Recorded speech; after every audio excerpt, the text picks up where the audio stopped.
Walks like an animal, talks like an animal, must be an animal. Come hear the animals, talking animals, talking animals.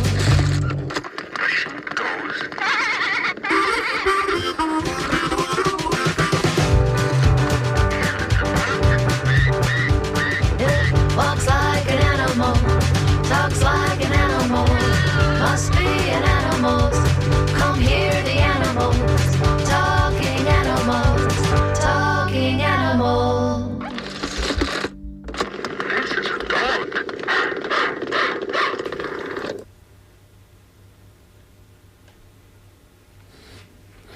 Good morning. This is Talking Animals on WMNF Tampa and WMNF.org. WMNF is a listener-supported. I'd love to have that David Grisman playing in the background. Oh, well. I tried to get some David Grisman playing for us in the background here, but this is WMNF Tampa and WMNF.org. WMNF is a listener-supported community radio station. I first want to thank those who are current members of WMNF, since they are the reason you're able to hear this program today. WMNF depends on your financial support, so you can do that anytime by clicking on Donate Now at WMNF.org.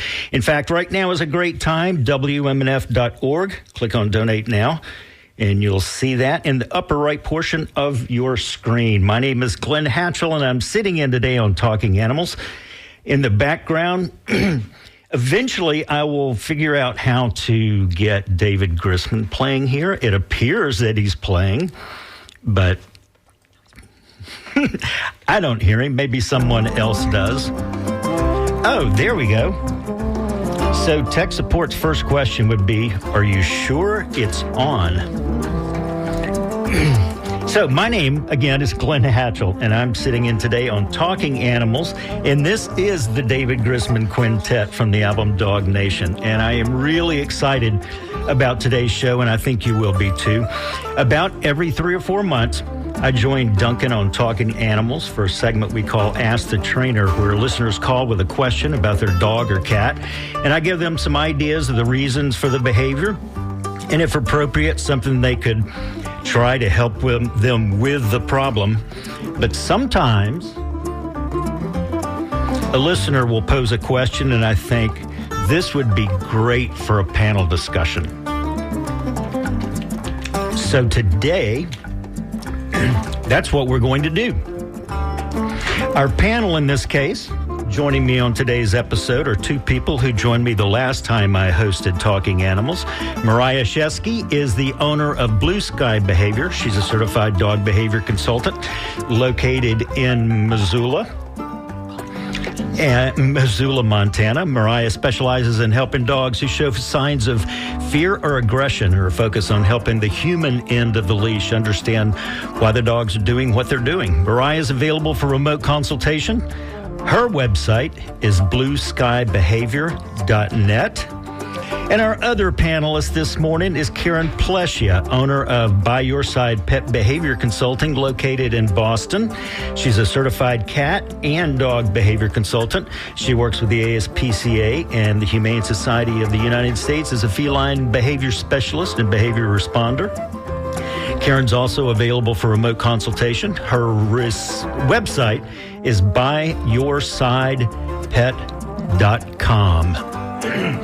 So first, Mariah, Karen, are you with me? Good morning. This is Karen. I'm here. Good morning. You're both here. Thanks to Jessica for doing all kinds of stuff in the background right here for me to make all of that happen. There's something I learned very, very early on when I started being a volunteer here at WMNF, in that 10 seconds is a lifetime in radio. So that has come to help me throughout the years, and it did this morning. So first, I don't know if any of y'all know any reasons or anything behind it, but in not so breaking news, since I did mention the Humane Society of the United States, they have a new name called Humane World for Animals. I noticed that when I was on their website the other day. So I don't know if they're doing a rebranding. I don't know if it affects something on an international aspect, but somebody wants to do a deep dive on something like that, there's a topic for you today. So this is how we're going to do the show today. I have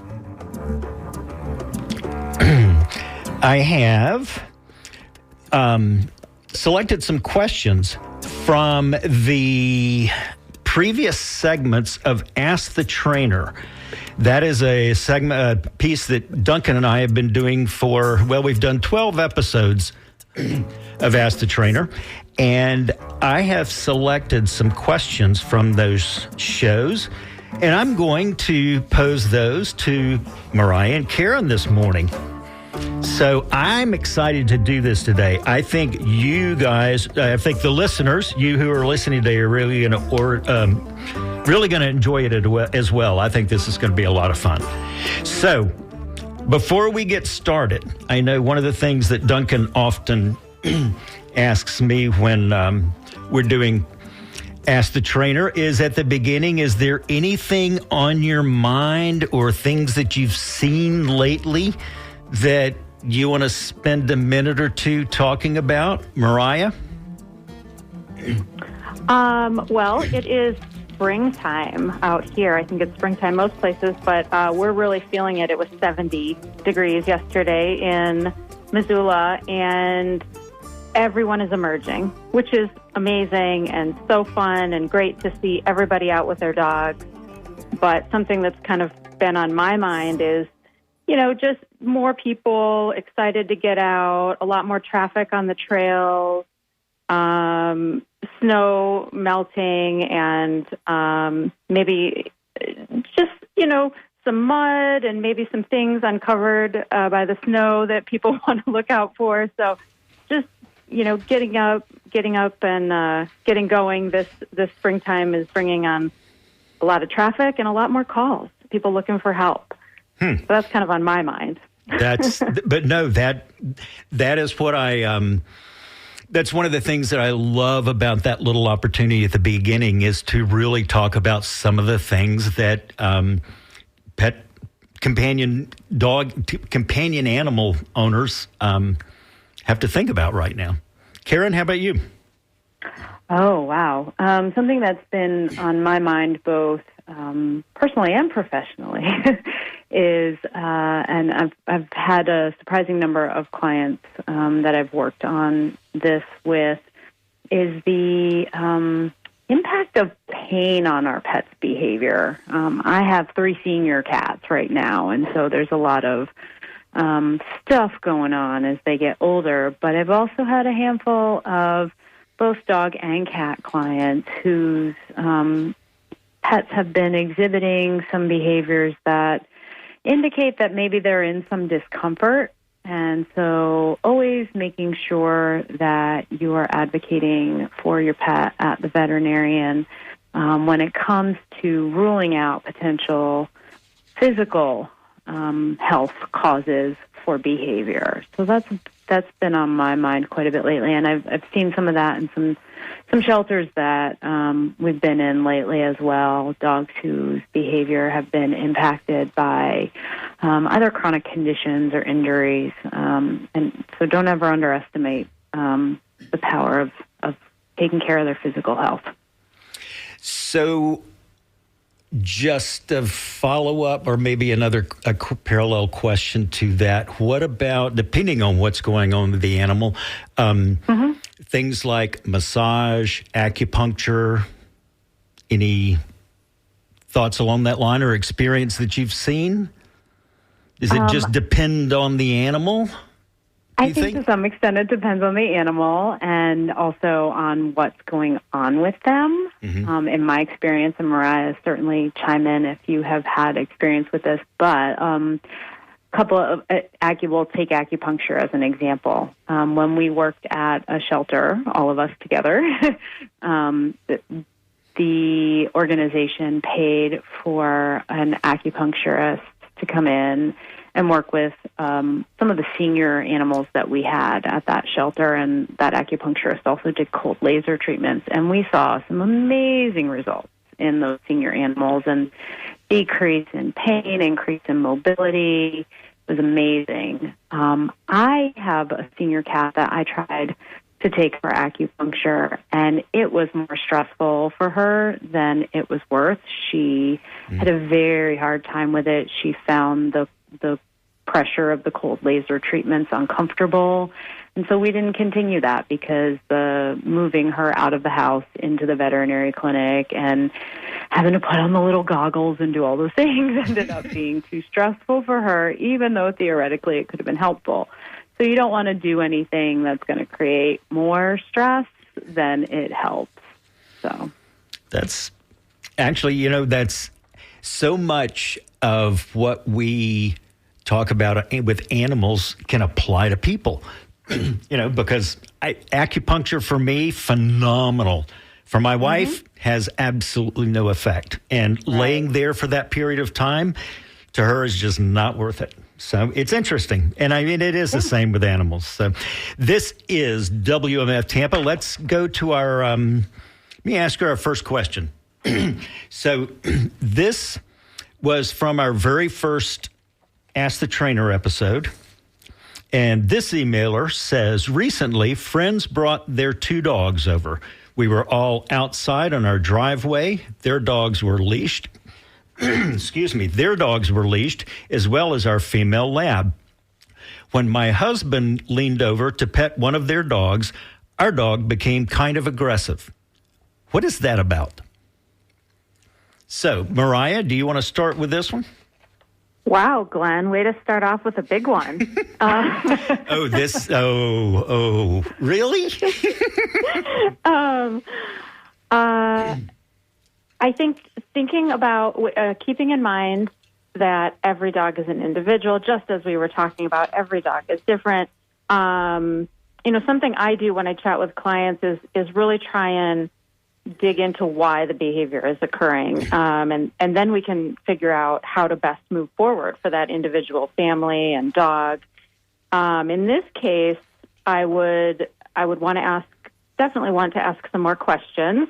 But I think there's enough specifics there to start. We've got a couple dogs on leash, which can be a great way to help new dogs get to know another dog. It can also potentially cause a little bit of frustration in some dogs. So that's one thing I would think about is, were some of the dogs on leash frustrated that they couldn't say hello? Was that causing stress? Were all the dogs feeling a little stressed because of the leashes or being in a new location? Now, when you say that, what would the dogs be doing? Give me an idea of, let's say if these 2 dogs are, are stressed, uncomfortable right there, what kind of things with the visiting dogs? Yeah, it can present in a number of ways, and this is something we talk about frequently, is really learning to read body language and dog communication really well. And that's something I urge everybody to do is, get online. There's lots of great, webinars, chat with trainers, get on YouTube. There's lots of great information on, dog body language. But, they might be hiding. They could be reserved, nervous, maybe crouchy a little bit, or they could be pulling forward and maybe lunging and barking. That can present, that can be an indication that a dog is nervous as well. And so, the other kind of the big thing I think most people would be thinking about here is there's potential resource guarding of the owner. And so, resource guarding is really complicated, and that's why I said, way to start with the big one, is there's a range of behaviors associated with guarding, right? It could be resource guarding a bone or a food bowl or a sleeping spot, and it can be their person too. And so that's a pretty complicated one, but I think if we do determine that, resource guarding, maybe the dog being a little a little nervous about someone approaching his owner or something along those lines. Once we identify that, then we could know how to best move forward. What are your thoughts, Karen? Everything you just said. I do think, and I think going over, maybe I missed you saying this, but sometimes just you mentioned reaching over the head can be a little bit scary for a dog. But it sounds to me like there were just a lot of dogs in a small space, and that's usually something I suggest to folks that they try to manage, particularly when there are new dogs, is just not to that crowding sort of mentality can be a little bit overwhelming. So management actually, of the situation and reading the body language. Let me follow up to exactly what you said right there, Karen. So if they were to say, okay, they're coming back over this afternoon, how do you recommend we handle this? I would probably start with, it doesn't sound like there was actually tension between the dogs prior to the petting. Am I correct in recollection of that question? Like the dogs seemed to be fine until the husband reached to pet one of the other dogs. Is that right? That's how I imagined. Okay. Excuse me. That's how I imagined it. Let's say there was tension between the dogs. I would probably start with a parallel walk. Make sure that both dogs or all the dogs can walk together nicely. They can redirect their attention to their guardians as they're walking, and then move into the backyard together. Depending on the body language, I might drop the leashes right away. I might spend a little bit more time sort of holding lightly onto the leash to see how they do. But let's then assume that everybody's fine together. If you're going to interact with the dogs, make sure that it's not in a tight space. You're not reaching overhead. I wouldn't, reach over one to get to another. Just sort of manage your own body language. And then if you're going to offer treats, offer them on opposite sides of your body to keep the dogs separated when you're doing that kind of thing. So I think just being aware of your own interactions. I think so many times it's being aware of how we manage the space. Mm-hmm. But Mariah, do you have anything you would add? Yeah, I love that. I love the starting with a parallel walk. That's something I'll do with a lot of clients is, just go out in the yard, and if you have a fenced-in yard, do some laps. Just walk. Can be really helpful. And, yeah, that's the other thing I would add is, maybe hold off on giving the dogs a lot of attention at this point. Maybe just kind of be there to manage, be there to kind of make sure everyone's doing okay. But sometimes I think our interactions can cause concern, and that in this case, that might be what's going on with potential resource guarding. Whereas if we just walk and we can observe our dogs and let them kind of get to know each other at their own pace and on their own, in their own way, and without us sort of getting involved and making things really complicated. I think that we do that a lot, inadvertently, of course. But just kind of, letting them sort of, again, assuming there's no aggression, but letting them just sort of get to know each other, and we can reinforce the behaviors that we like, just like Karen said. Great. I think you really raised some great points. One of the things that I have was thinking through much of what you were saying, such as the walks and everything, is distance. Because when the dogs are further away from each other, they're not going to be as aroused as they will be as they get closer. And that's something that I learned very early on, was distance is always your friend. And I think when dogs are meeting, assuming that, if we just assume that they were all meeting for the very first time, then, that distance is key. So. Yeah, and I know when I meet new people, we're not instantly best friends. We take some time. We go have a coffee. We go have a walk. we get to know each other a little bit, and and I'm guilty of this as well. But bringing a new dog over, sometimes I do. I rush it a little bit. I feel like they should all just get along because they're dogs, and why wouldn't they all be best friends right away? But if I can slow down and even just giving them, 5-10 minutes doing that parallel walk, or giving them just a minute or two to get to know each other without that real close proximity, it can really make a big difference. That's so key right there. Sometimes it's only 2 minutes, and all of a sudden, all of what someone thinks is the tension that's happening between the dogs just melts away. And all of a sudden, you've got wags, and they're just kind of, whatever. So, excellent. Okay, so let's move on to question number 2. I hope I can get through it here. This seems to happen for the long questions coming up. So this one is going to get a little complex as far as the solution to it. So this was actually a call that came in on our 12th edition of Ask the Trainer.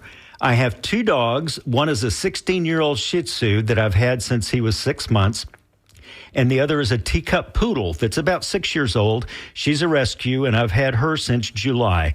Every morning, there are about 4 of us, at least 4 dogs, and 2 prams that walk at Crystal Lake Park in Clearwater. The teacup poodle wasn't housebroken or been on a leash or anything before I got her, but she's learned fast.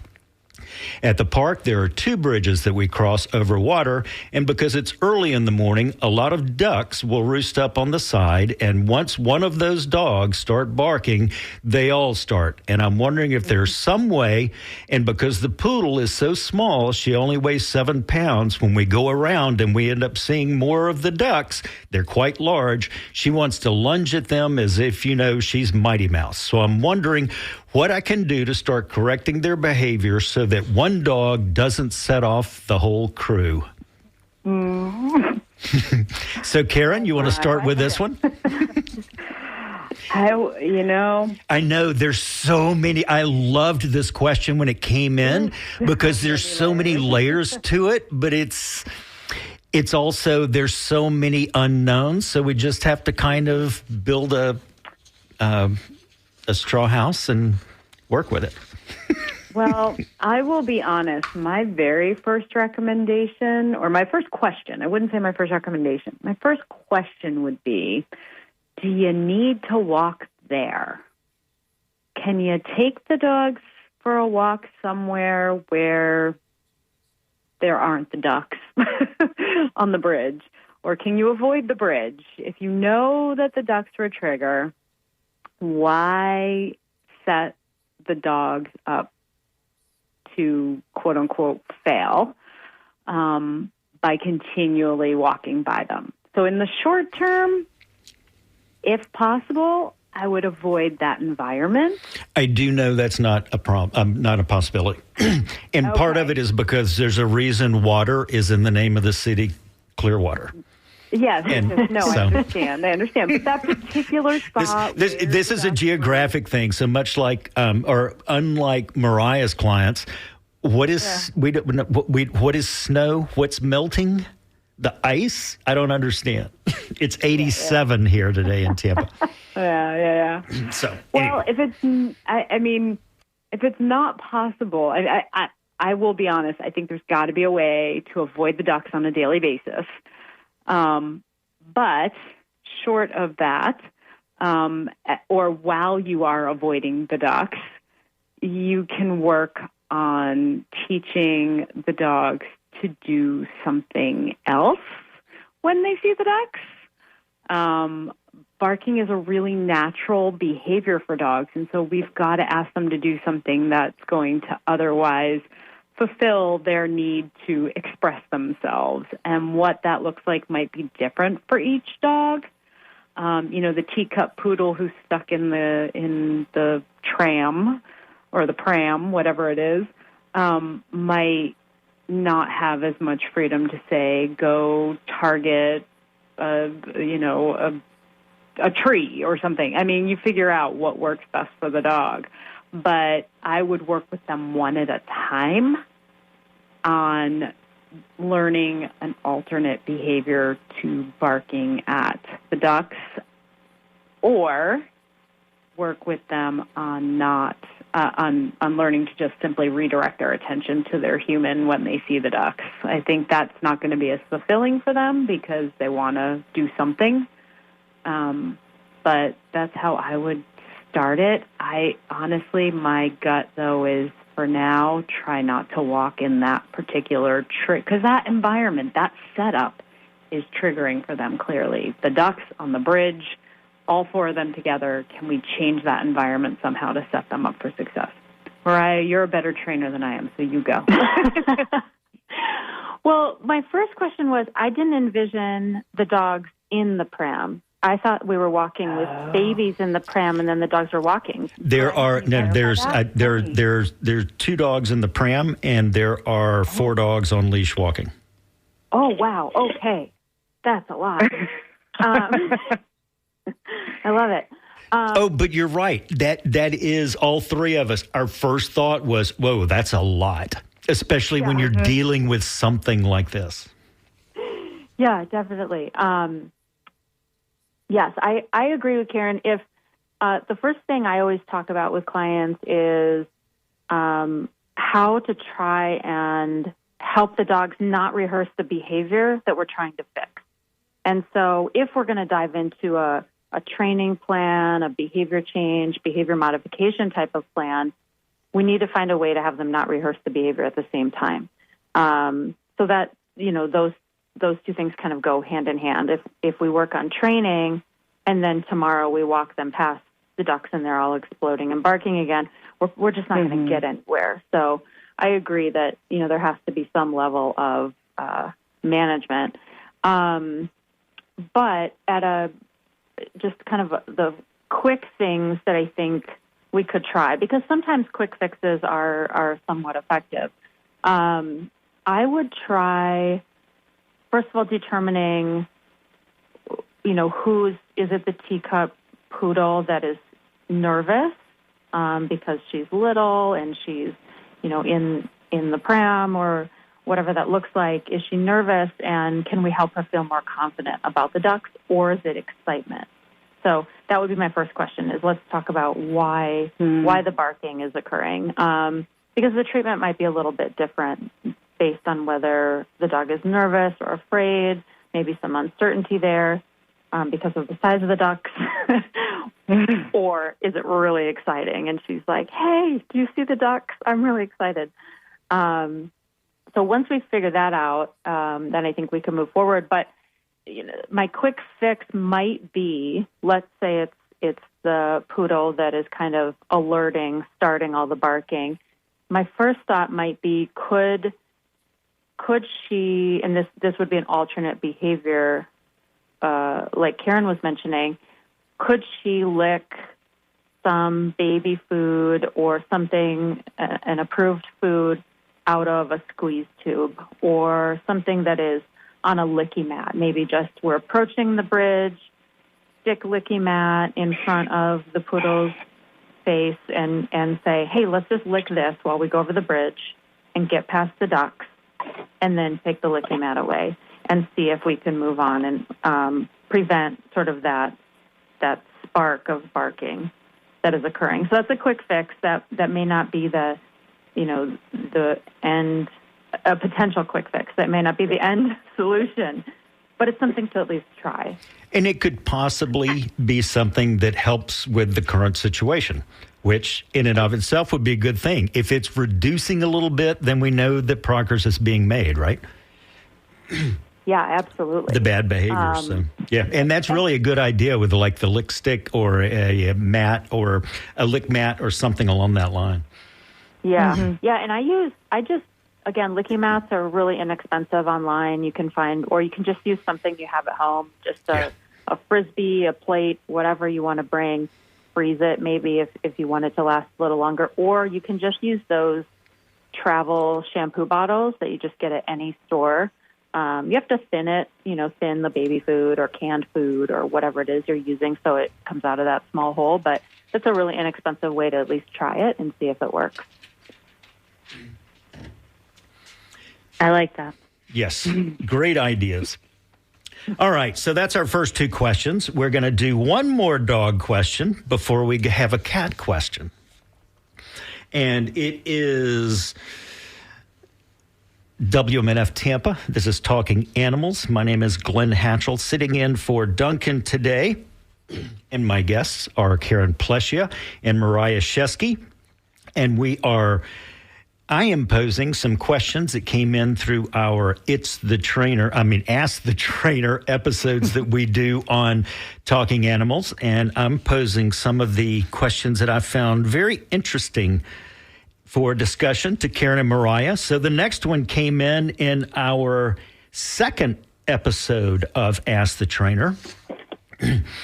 I have an 18-month-old golden doodle who has lived here since she was 3 months old. She practically trained herself as she grew up housebreaking, basic manners, but she is very hyper. In the last few months, she has started sleeping in my bedroom, which is fine. I love her to death. But when I have anything in my hand, she thinks it's time to play. And time to play to her is biting the you-know-what out of my heel. If I move, she'll chase me and bite my heels. If it's a toy in the backyard, she'll bring it back to me, sit, but as soon as I pick up the toy, she's biting my ankles. I stop. I told her no. I'm like literally trapped in the backyard. Do you have any suggestions? Mariah, you want to start with this one? These are great questions. Yes. This is why I love doing Ask the Trainer. These are great. And really common. That's one I hear of quite a bit. I guess just to reassure the caller, that age, that adolescent age can be so hard. They're exploring the world. They're trying different things. They're excited. There's a lot going on with that adolescent brain, and right around or before a time where a dog reaches social maturity. So it's really common. I think that most trainers and consultants would agree that this is about the time when we get the calls, from 8 months to 2.5 years or 3 years, when we start hearing about dogs maybe doing things that don't really work for us. So, the first thing I would want to think about is, how are all the dogs sort of, daily, needs being met. Maybe this dog, now that it's a little bit older, maybe he needs a little bit more exercise, or maybe he needs a leash walk or a run at a dog park or a fenced-in area or something along those lines to help just kind of get some of that energy out. Some of this sort of sounds to me, again, without knowing all the details, it sort of sounds to me like, maybe some displaced frustration or not really knowing what to do. So I'm just going to jump up and grab whatever. So that might be my first question is, does the dog need a little bit more exercise or maybe a little bit more, maybe some, mental stimulation, some enrichment games, maybe a frozen Kong or a different food toy, things like that. That might be the first thing I would start thinking about before diving into training. What are your thoughts on that, Karen? Yeah, I agree. It sounds to me like the need for enrichment in a way that's meeting this particular dog's needs. And one question I always have, I don't know if it's an issue where you guys are, but I don't think that many dogs get at that age get enough time with other dogs in a safe way. So I would want to know, does this dog have the opportunity to play appropriately with one or two of his doggy friends so he can get that kind of play behavior out? I had a boxer client who their puppy just wasn't getting the opportunity to play like a puppy with other puppies, and so was trying to play with them. And they were a retired couple in a very boxer way, jumpy and mouthy and all of that. And I kept reiterating to them that this dog needs an outlet for that energy, and an appropriate outlet that you're not able to provide as a human. So we set up some play dates with another one of my clients, and that was wonderful. And I always knew when they had fallen off of those play dates because I'd get a call and say, the dog is jumping on me and biting me. And I'm like, when was the last time he played with his friend? And so I think that for some dogs, not all, that consistent opportunity to interact with other dogs and play in a puppy-like way is really important. So let me ask a follow-up question to this, and I will direct this one towards you, Mariah. And I'm gonna play the owner here. So it seems like to me, though, that she'll bring the toy back. It's just when I have anything in my hands. So if I'm walking around the house, she's not doing it. But if it's something I'm carrying in the house, she thinks it's a playtime. If it's outside with a toy, anything that's in my hand when I try to walk. But with the toy, she drops it.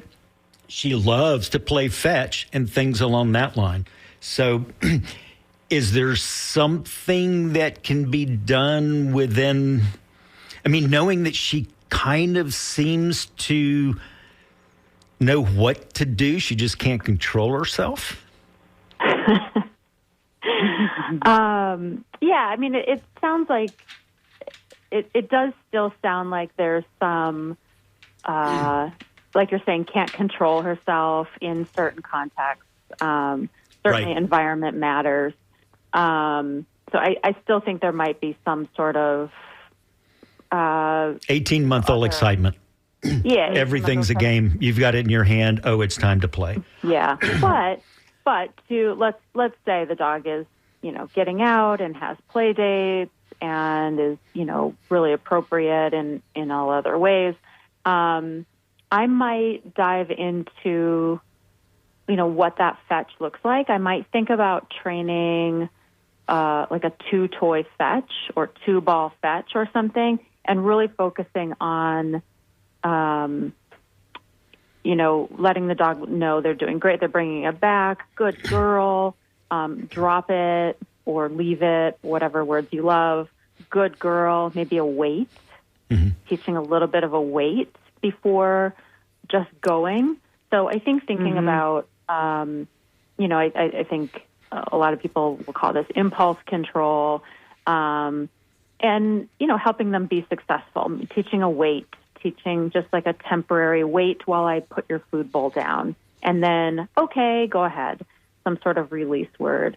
Maybe wait before I throw the ball. And then, okay, that could be really effective. And I'm not talking about a long-term stay that's really hard and frustrating and stressful in that moment, but maybe a temporary wait, and maybe a little bit of maybe you say wait and the dog looks up at you and you say, okay, great job.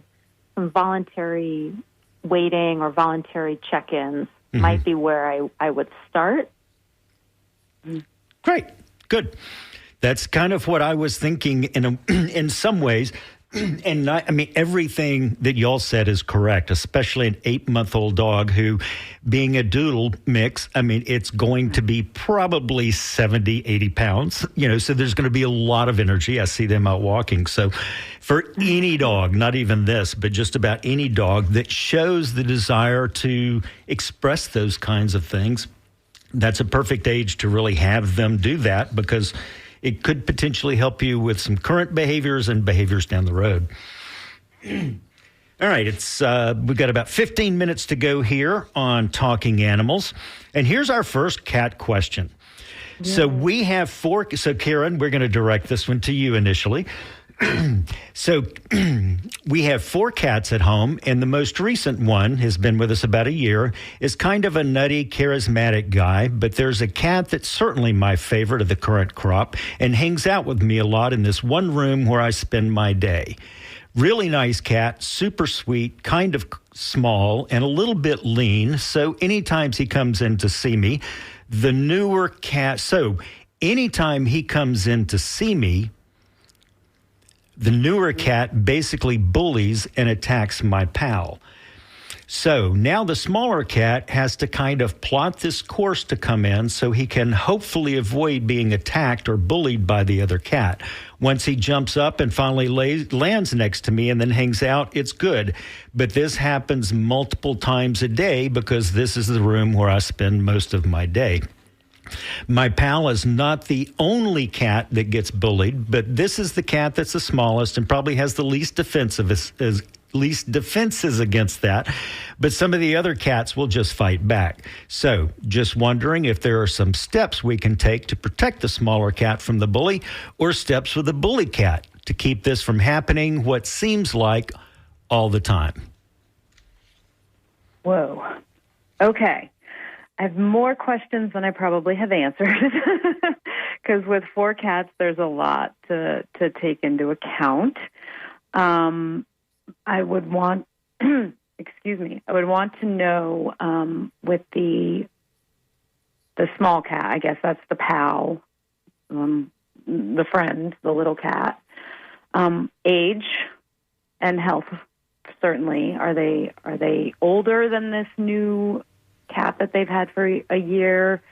Are they healthy? All of those kind of things, because that can play into certainly how confident this cat is in terms of defending him or herself. But without having all of the information, the initial thing I would look at is the distribution of resources around the house. Where are there places for the cats to perch, to rest, to make sure they're being fed in very separate spaces, make sure litter boxes are distributed, because very often when there's a concentration of resources, and I'll come back to that phrase in a second, when there's a concentration of resources, it can raise tension in the household to begin with, so it might not be super obvious. But if you think about your capacity and your animal's capacity for dealing with stress as a cup, and it's always half full, you don't have a lot of room to deal with additional stressors. And so if there's already stressors because the environment is not well set up for the cats, they're always going to have this baseline level of stress. And then when something triggers them, they're going to have a shorter fuse to deal with that. Concentration of resources. This woman is clearly a resource, or man. I shouldn't assume it was a woman who wrote you, but this person is considered a resource to both of those cats. And so, how do you divide yourself? That's a hard one. I would encourage this person to spend structured, separate time with the cats. I like to implement routine for animals who might be stressed. So if this person is spending most of their day in that room and little cat is hanging out with him or her in that room, then can they carve out time at other times of day to interact in a way that's meaningful for the bully cat? So that might mean interactive play that simulates hunting. That might mean brushing. That might, whatever the cat likes. But I would also suggest, in addition to the environmental arrangement, I would look at what can you do to add some structure and meaningful enrichment into each of those cats' days to decrease that baseline stress level.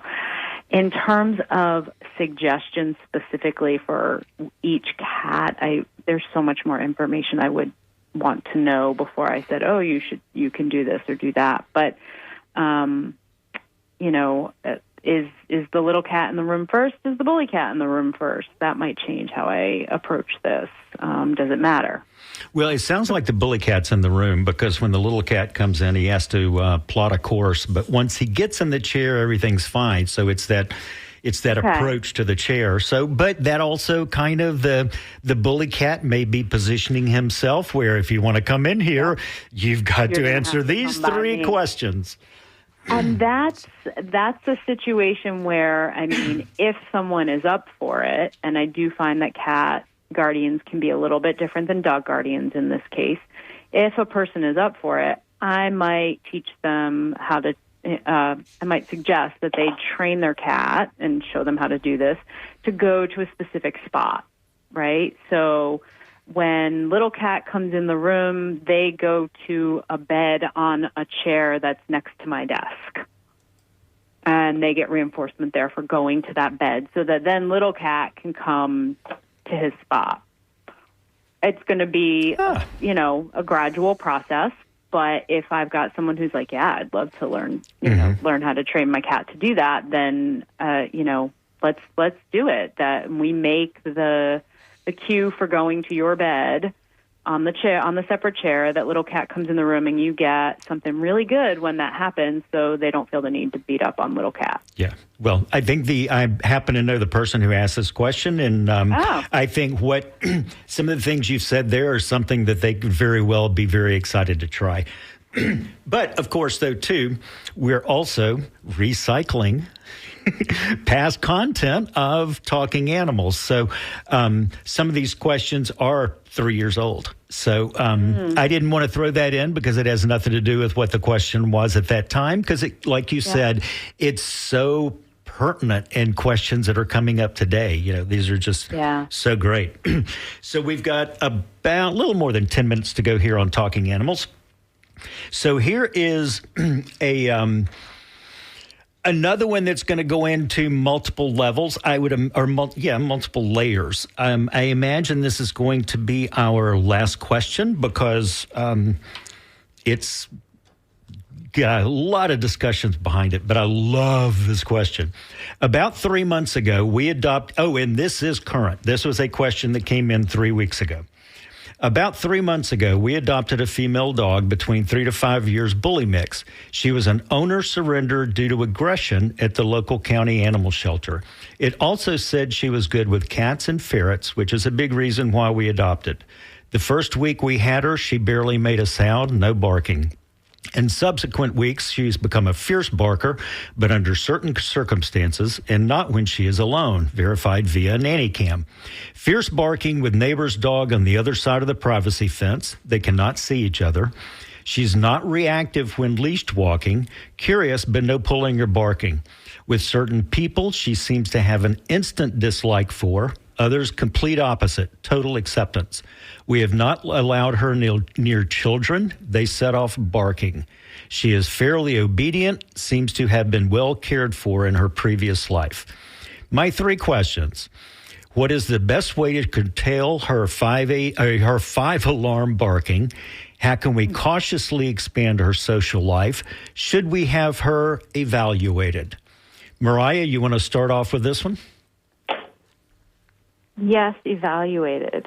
And I would say that with the caveat of making sure to seek out somebody that is qualified to evaluate and discuss and troubleshoot things like aggression, fear, some of these more complex behaviors. Okay, right there then. How would someone obedience? How would someone seek out someone like that? Yeah, great question. For me, I always recommend people check out the IAABC website. They can check out ccpdt.org website. Those tend to have trainers that have demonstrated their their experience level. They're required to complete education every year. And so those can be great places to start. And again, to really look at their profiles of individual trainers in your area and make sure that they have experience and the qualifications to treat and troubleshoot things like fear and aggression. So I think that would be a great place to start. And then, you already acknowledged this, but things like behaviors associated with aggression and fear they can be really complicated and really multi-level, just like you were saying. I know that when I feel nervous about something, it could be because I had an experience that is causing me to feel that way, or it could be because I'm having a bad day, or it could be, because I don't know why I'm nervous about snakes. It doesn't make any sense. I've never had a bad experience with a snake. So, there can be a lot of complicated reasons why, but I do think getting to the root of the underlying causes of the behavior is really important. Is this dog nervous? Is the lunging and barking at the fence, does it have to do with the fence? Does it have to do with frustration? Does it have to do with being nervous or scared? So those are kind of my big thoughts initially, and then again, without going into all the other questions I have, safety is our number one thing to think about. And so there are a lot of things we can do, to promote safety, and again, a qualified instructor consultant will be able to help you with those things, but things like fences and leashes and muzzles and, portable X-pens. There's lots of ways we can make sure that all the other dogs and people are safe. While, what's you said something there, an X-pen? Yeah, that's it's like a portable exercise pen is kind of the full name. Yeah, and it's kind of like a wire crate that a lot of people use. It's that wire material, and they're just panels that you can move around. So you could put it along, a doorway, and you could kind of troubleshoot, work with something on the other side while keeping everybody safe. Or you could take it to the park and set it up in a like a playpen style. So those are great. Yeah, great little tools to use to help keep everybody safe. So those are my first thoughts. Karen, do you have thoughts? I have had all the same thoughts as you. You have a dog that has a known history of aggression, whatever that means. Exactly. We have no idea. There's no idea. There's no details behind that. And so that's, without knowing what that aggression was, what it looked like, what triggered it, you have to go with what she's seeing now. And yes, I agree with Mariah completely. Find a qualified behavior consultant or... So let's just real quick, what... If there was one thing, two things, three things that you would recommend or suggest that she could try to curtail the 5-alarm barking, any thoughts? At a minimum, I think, again, with way more details involved, at a minimum, she could start to associate good things with the thing that is causing the concern. So at a distance with safety. But, let's say there's, a person outside the fence. As soon as she sees the person, she could say, what a good girl. And obviously with the dog being next door, it's pretty easy to set up sometimes. Well, I'm sorry. It is the dog next door. So that is the kind of thing that could be set up. So is it possible also, like I had a client who from inside the house, their dog was barking at the neighbor dog. And we managed the visual. We just had them put up some frosted film on the windows on that side of the house. That's I've great. had people. That's a good idea. Again, it comes back to kind of blocking the visuals a little bit. Or so who it put is. shade cloth on their fence. We do need to wrap things up, and I would like to thank both of y'all. This is WMNF Tampa. Karen, would you like to give us your website if people would like to find out more about you? Sure, it's byyoursidepet.com. And Mariah? I'm at blueskybehavior.net.